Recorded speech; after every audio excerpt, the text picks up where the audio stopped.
And welcome back to Monday Night Sports. And with us tonight to discuss the latest developments in Southland Squash, we've got Vaughan Utteridge, Squash Southland's Executive Officer. Welcome, Vaughan. And Fiona.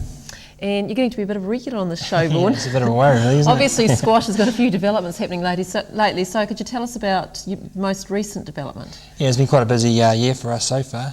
We've just recently appointed 3 part-time development officers for the increasing participation in squash, and that happened. They started last Monday, and it's all go for us. The Community Trust has supported a strategy that we put in place, really to increase the participation in squash all around Southland, and last Monday 3 people started. It's all go, so it's busy times. Right, and so what areas are these people going to be working in? What regions around Southland? We've appointed, like I said, 3.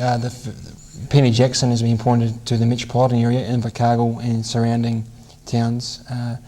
In the central western region we have Jacko Clifford. He's working around Taurau up to Taurau and Lumsden and Mossburn around there.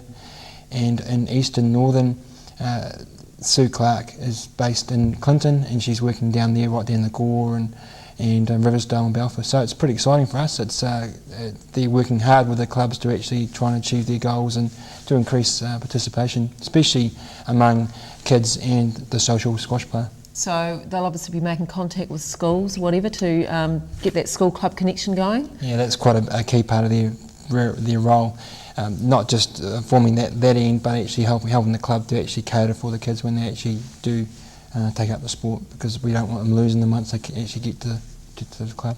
So is it most of their job or whatever is to make the links, or do they actually do the coaching themselves, or do they organise the coaches? I think it's forming the link. Obviously you can't have somebody running around doing all the coaching. Coaching is only part of it. I think it's providing the right programs and everything else that they require to actually keep them into the sport.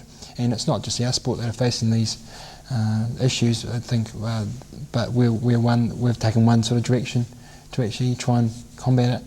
Well, there wouldn't probably be many sports around Southland that have got that number of people working towards increasing participation. No, perhaps. Well, I think we've looked at our strengths of our sport, and I think it's time that we actually did increase participation, and this is only, like I said, a strategy that we've come up with, and hopefully it's successful. We'll know this time next year very much to see how well it has gone. And have you got target numbers for what you're wanting to reach? Yeah, our strategic plan that we've put in place has said 50% increase in participation by the year 2003. So it's quite a key, quite a big goal that we've set ourselves, but I think one that's very achievable. So what are your numbers now? About 5,000, 2,500. We're actually trying to increase to about 3,500, 4,000. You've done something that a lot of other sports would be envious of, and that's to get some substantial funding to put this program in place. What is it that you told the Community Trust that convinced them to be that generous?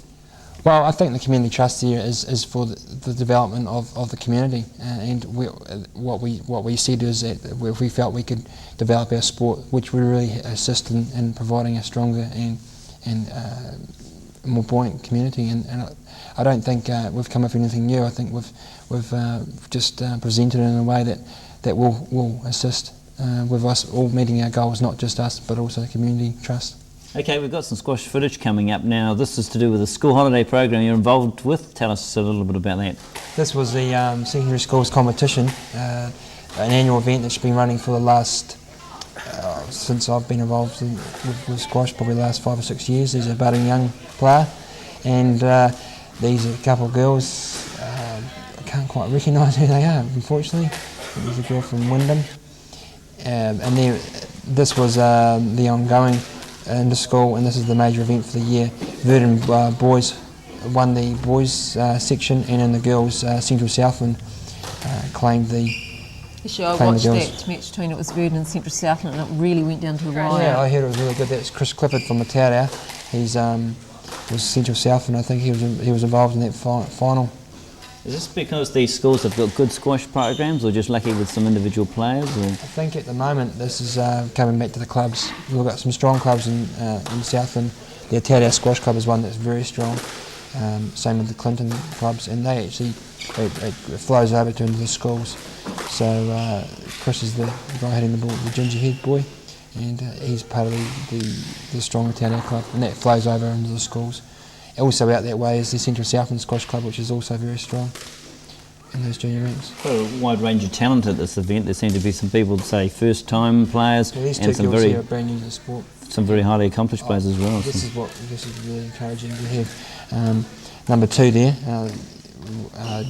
Can't see the score sheet, but number 2 was our first-time squash player. First time she picked up a squash racket. So it's great that she's seeing it as an opportunity for her to participate. Well, it's good to see she's got the confidence to go in a competition like this. Oh, for sure. And we catered for the social player, and this is where it's at. I believe getting lots and lots of social players. These kids that are out there enjoying it just for the fun of it, not worrying about where it's going to take them or what prizes at the end of the day.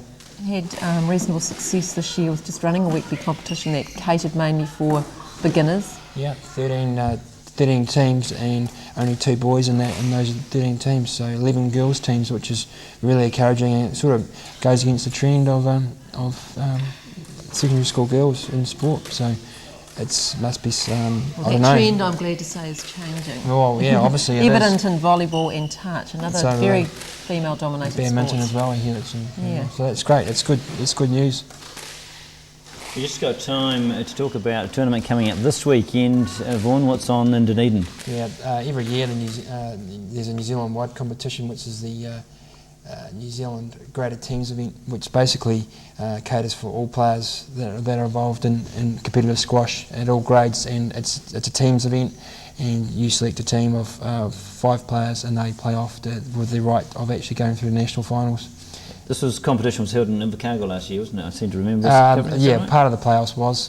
It's actually, you go with Southern District straight away, and then you get the right to represent if you win through the Southern District's playoffs. And we've got some Southland teams that are likely to make national finals? Yep, I think one's you're involved with, Tom. The Invercargill involved. Well, yeah, Invercargill B-grade laddies should be very, very strong. They've gone to nationals last 2 years. They've finished 3rd and 4th last 2 years, and I believe they're all pretty motivated to get top this year, so good luck to them. Okay. Yeah. All right, well, that's great. No doubt there's heaps more to talk about in squash, so maybe in a few weeks' time come back. Yeah, I'll be back, yep.